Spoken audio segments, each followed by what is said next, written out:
नमस्कार, मैं जसवीर। आज आपके लिए प्रस्तुत कर रहा हूँ विषय कंप्यूटर कक्षा 9 भाग 1। इस भाग में हम लोग कंप्यूटर के परिचय के बारे में जानेंगे। उससे पूर्व कुछ चीज़ें, हमें संसाधनों की कमी की वजह से अपना काम नहीं रोकना चाहिए। हमारे पास जो भी संसाधन उपस्थित हों, हमें उस संसाधन के साथ आगे बढ़ते रहना चाहिए। तो चलते हैं, जो भी हमारे सब पास संसाधन मौजूद हैं।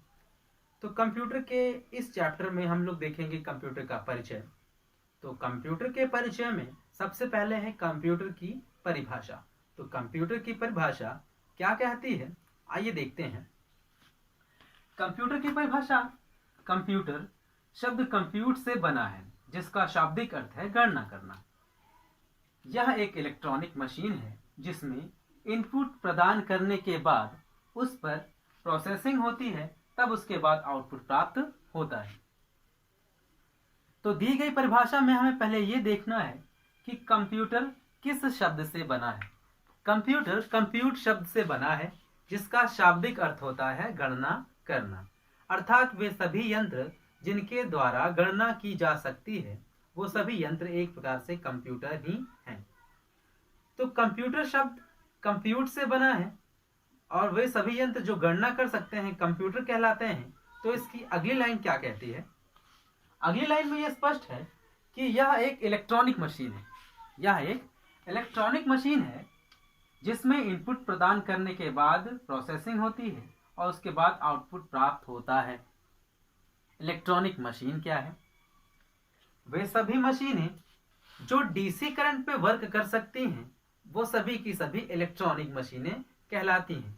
आखिर ऐसा क्या कारण है कि वो सभी मशीनें इलेक्ट्रॉनिक मशीन कहलाती हैं? क्यों डीसी करंट चाहिए होगा? उदाहरण से समझते हैं। सभी इलेक्ट्रॉनिक मशीनों का आउटपुट बेहद संजीदा होता है, बेहद इंपॉर्टेंट होता है। अगर उसमें थोड़ा सा भी परिवर्तन हो तो आउटपुट उस प्रकार का नहीं आ पाता है जिस प्रकार का आउटपुट चाहिए होता है। तो इस आउटपुट के अंतर से बचने के लिए डीसी करंट का प्रयोग किया जाता है, क्योंकि ये बहुत ही सुग्राही होती है। ओके,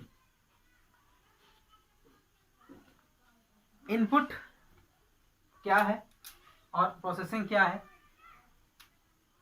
कंप्यूटर को दिए जाने वाले आदेश, आंकड़े, संकेत, ये सभी एक प्रकार के इनपुट है। इसको कुछ ऐसे समझें, यदि हमें कोई आदेश दिया जाए किसी कार्य को करने के लिए, तो वह आदेश हमारे लिए क्या है? वो इनपुट है। हम उस आदेश के बारे में सोचते हैं कि वो आदेश क्या है, उस पर कैसे वर्क करना है। तो आदेश पे जब हम लोग सोच रहे होते हैं तो वो एक प्रकार की प्रोसेसिंग है। अर्थात प्रोसेसिंग इनपुट को आउटपुट में बदलने की एक प्रक्रिया है। प्रोसेसिंग इनपुट को आउटपुट में बदलने की एक प्रक्रिया है।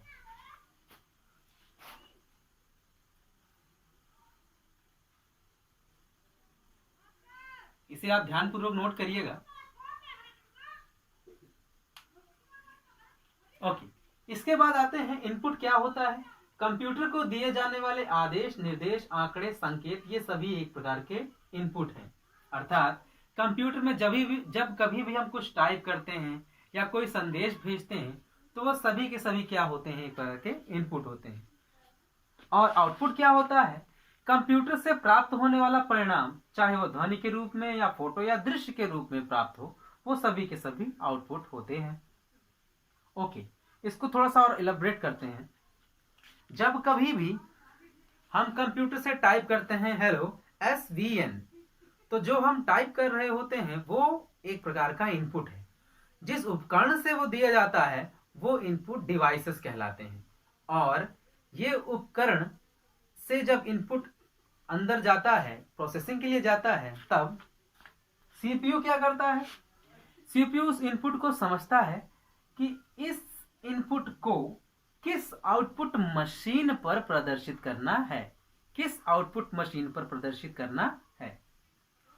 ये समझने के बाद ही वो आउटपुट को प्रदर्शित करता है। तो इनपुट को फिर से फोकस करें। यदि हमने कुछ टाइप किया तो वह टाइप किया हुआ मॉनिटर पर दिखाई देगा। यह जो सोचने समझने की क्षमता है, ये सीपीयू के द्वारा ही ली जाती है। तो एक बार पुनः लेक्चर को समराइज करते हैं। कंप्यूटर कंप्यूट शब्द से बना है जिसका शाब्दिक अर्थ गणना है। यह इलेक्ट्रॉनिक मशीन है।